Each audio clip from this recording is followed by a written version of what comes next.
Kemarin ada Ustadz Fulan pasang tarif 15 juta. Bayangkan 15 juta cuma kajian 1 jam. Itu Ustadz sunnah, ngaku sunnah. Ternyata ada. Ini yang paling berat buat kita semua ya, yang bergerak dalam bidang agama, dalam bidang dakwah. Iradatud dunya bi amalil akhirah. Cari dunia dengan amalan apa? Akhirat. Menjadikan dakwah sebagai sumber mencari apa? Dunia. Kita lihat dakwah para nabi. Ini saya bukan omong kosong. Saya pernah ngisi suatu instansi, kemudian ditanya, Ustadz, minta berapa? Yang ditanya bukan saya tapi asisten. Kenapa Mbak tanya begitu? Kemarin ada Ustadz Fulan pasang tarif 15 juta. Bayangkan 15 juta cuma kajian 1 jam. Itu Ustadz sunnah, ngaku sunnah. Ternyata ada. Jadi ini kita bicara bukan menghayal ya. Saya pernah ngisi juga di suatu instansi, mereka ngundang bukan Ustadz sunnah. Ternyata duit mereka kurang, gak cukup. Akhirnya udah undang Ustadz Firanda aja, lebih murah kali.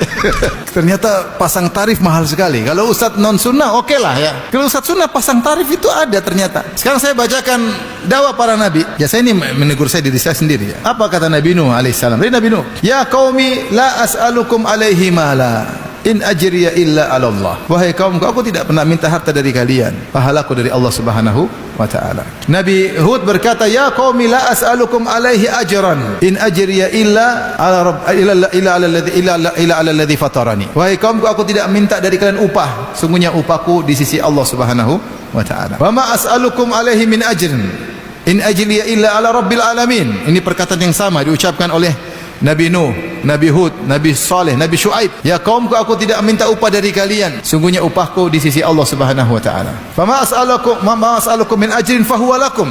Katakanlah, kul ma as'alukum min ajrin fahuwa lakum. Katakanlah wahai Muhammad dalam surat Sabah kalau tidak salah. Kalau aku minta harta dari kalian, saya kembalikan kepada kalian. Aku tidak pernah minta dari kalian. Sampaikan kepada mereka terang-terangan. Kalau aku pernah minta, aku kembalikan kepada kalian. Tidak pernah minta. Rasulullah dikasih hadiah, tapi Rasulullah tidak pernah apa? Minta. Apa kata dalam surat Yasin? Ya qaumi ittabi'ul mursalin. Wahai kaumku, ikutilah para rasul.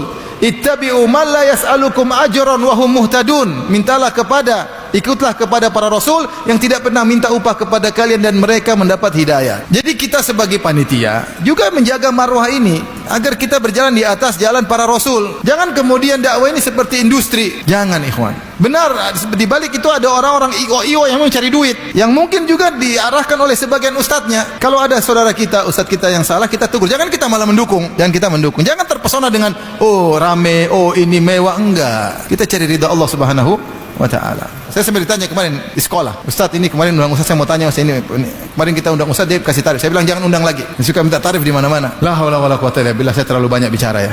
Saya menegur diri sendiri supaya saya juga tidak terbawa. Kalau para sahabat saja pernah terjatuh. Para sahabat ketika mereka berjihad dalam perang Uhud, kemudian mereka menang di awal peperangan, akhirnya banyak ghanimah dibawa, padahal Rasul sudah bilang jangan turun, akhirnya mereka turun. Kenapa? Mereka ingin ambil apa? Ghanimah. Kenapa? Karena cari dunia. Yang bilang begitu bukan saya, Allah Subhanahu wa taala. Kata Allah Subhanahu wa taala. Jadi sebelum turun ayat ini, apa kata Ibnu Mas'ud? Aku tidak pernah menduga ada seorang sahabat pun dari sahabat Nabi yang ingin dunia sampai turun ayat tentang kami. Bosnya di antara kami ada yang ingin dunia. Kapan? Ketika perang Uhud, ketika mereka melanggar. Kata Allah, kalian bermaksiat setelah Allah menampakkan apa yang kalian suka, itu kemenangan. Di antara kalian ada yang suka dunia, mencari dunia. Di antara kalian ada yang mencari apa? Akhirat. Itu sahabat aja ada yang mencari apa? Dunia. Tapi kata Allah, walaqad afa ankum. Allah telah mengampuni kalian. Tapi bagi kita harus hati-hati. Para sahabat sudah diampuni. Mereka diberi uzur, diampuni. Jangan bilang saya akhirat, saya ikhlas. Jangan kita merekomendasi diri kita, semua perlu hati-hati. Dan ini banyak. Seperti misalnya bikin yayasan ternyata untuk cari duit, kemudian menerima sumbangan, akhirnya jadi milik pribadi. Ini namanya dunia. Orang kasih wakaf untuk milik umat, ternyata jadi milik apa? Pribadi, bahkan jadi warisan. Terjadi atau tidak? Terjadi.